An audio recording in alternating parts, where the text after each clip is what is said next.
Hey everyone, Nate here from Soda City Boards again. I'm going to be doing another video today with the xTool.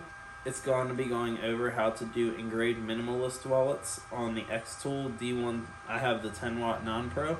And then I'm also going to show you guys a jig that I make that I sell for the minimalist wallets to make it much easier and not have to unscrew the clips on the back to get them flat and laying evenly. So my next step that I'm going to be showing you guys is the design and the settings I use and everything, and then from there I'll show you the jig and then show it engraving and the finished product. So here we go. You can see how I have lightburn opened up on my computer.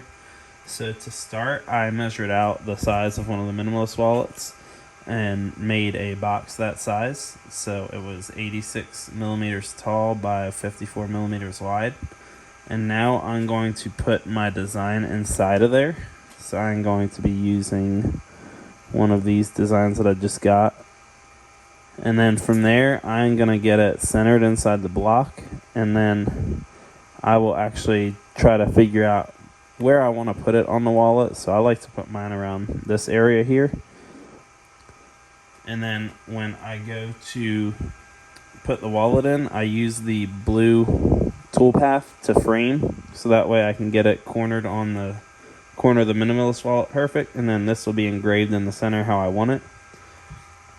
With these on, I'm going to be doing a navy blue one, and with these I found the best settings are 1800 millimeters per minute, 80% power, and 0.080 line interval with one pass. But on some of the other colors, such as black and red, for me on my laser, I have to run them at a much higher speed and a higher power. So here you can see the 3D jig that I printed. It screws right into your table, your wasteboard that you use. And as you can tell, I burn mine all the time, so I'll be replacing it very soon. But you just got to get it squared up and straight on your laser. And to do that, I actually just burned a box the size of the 3D printed jig. And then I aligned it, screwed it in, so now all of my wallets come out perfectly straight and level. And now I don't have to take off these screws on the clips and get these off anymore. So now I can just slide it right in, get my laser focused.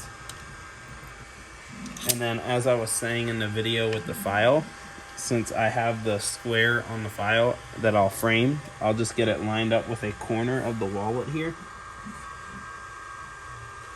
And then I actually run a frame itself to make sure that it's how I want it.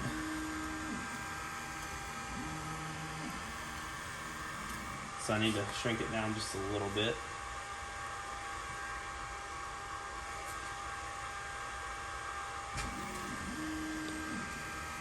And right there is perfect for me. That's exactly how I want it. So next will be the engraving process with it. And the best part about this jig is it's in the same spot every time. I can leave my laser right here, slide this out, take the next one, slide it right in, finish that one, take it out, take the next one, slide it right in. Makes the repeating work process very easy with this. And I will include a link to my website to order one of these 3D printed jigs. I also make them where it is a 4-piece jig, so you can do 4 wallets in the jig at once. So you can check that on the link I'll add in the comment section.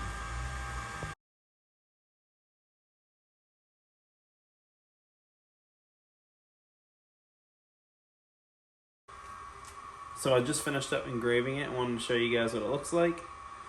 The navy blue color is the only color I can seem to get to show this white of an engraving. All the other ones are more of like a silver. So these navy ones are definitely my favorite. And I get all of my wallets either from Torched Woodworks or Crazy Laser Dad, depending on who has them at the time that I need them. And I'll include links to those in the description.